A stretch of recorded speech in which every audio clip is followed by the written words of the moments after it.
several council members asked me to put this item on the agenda, and I typically, when I'm asked by a third of the council to put something on the agenda, I do it. So this is no different than any other item in terms of the process. They've asked me to put this on the agenda for next week, and that's what we're going to do. We're going to have a discussion about it next week. Why do you feel like there needs to be a change in the city manager? Well, look, I don't want to get ahead of the discussion. I mean, that's what the discussion next week is supposed to be for. So city council, the way this works is basically if they've asked me to put an item on the agenda for executive session, we have a discussion. It's behind closed doors. It's related to personnel.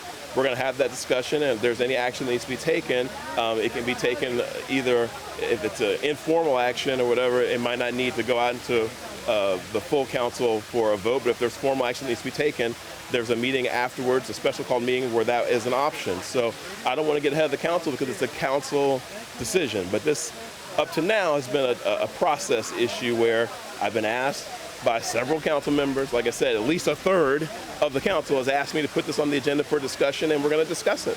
Well, Mayor, you have been pretty vocal about some of your concerns when it comes to the city manager's performance, whether it be 311, 911, permitting. Remind us some of those things that have been causing concern for you. Well, again, like I said, we're going to have a pretty robust discussion about this, and you're right, I've made a lot of comments over a few years now about some areas that I think need to improve.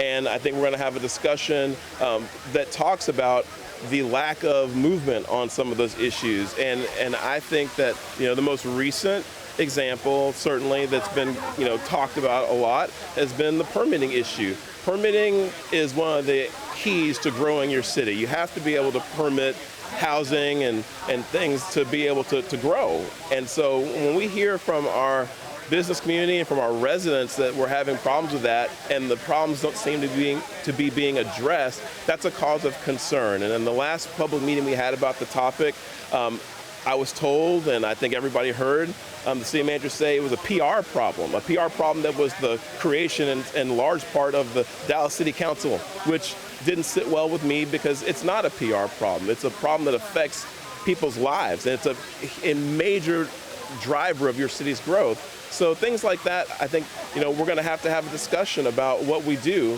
when we've been told pretty much to our face that, the city manager doesn't think that that's an issue. I disagree. I think it's a major issue. I think it's a huge issue. Did you ask the city manager to resign? No. You did not? Did anybody, to your knowledge, ask him to resign? To my knowledge, several council members have spoken to the city manager and asked him to, or at least extended to him the courtesy, I'd say, of being able to resign in lieu of any vote or formal action. But to my knowledge, he has rejected those overtures. But Would you I've like not. for him to resign?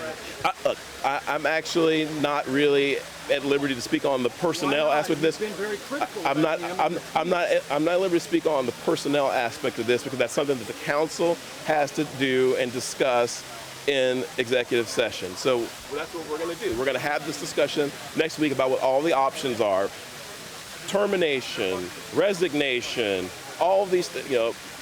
The options are the council's to avail themselves of, and we're going to have that discussion in a respectful way, in a professional way, the way a well-functioning board should.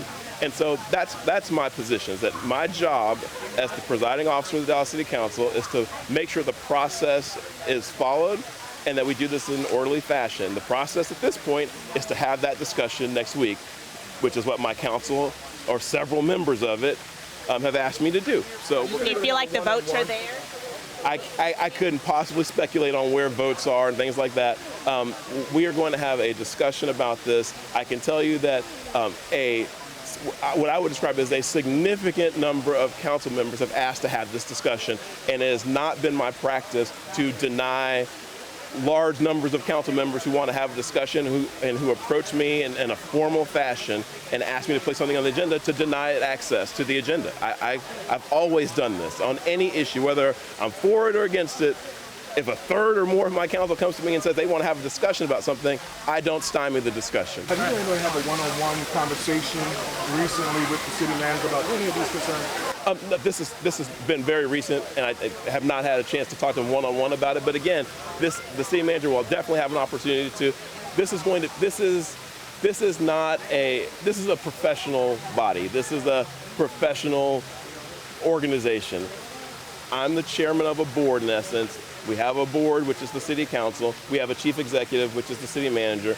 And we are all going to get in the room and we're going to have a discussion about the actual progress that's been made or not been made on the issues that have been expressed by that board to that executive. And that's when we'll see what happens. But yes, that's where the discussion needs to happen. I'm not a big fan of a whole bunch of behind closed door, one-on-one discussions about something that's of citywide importance like this. I'm a transparent person, and I believe that this is a conversation that needs to be happening with the whole council and the city manager.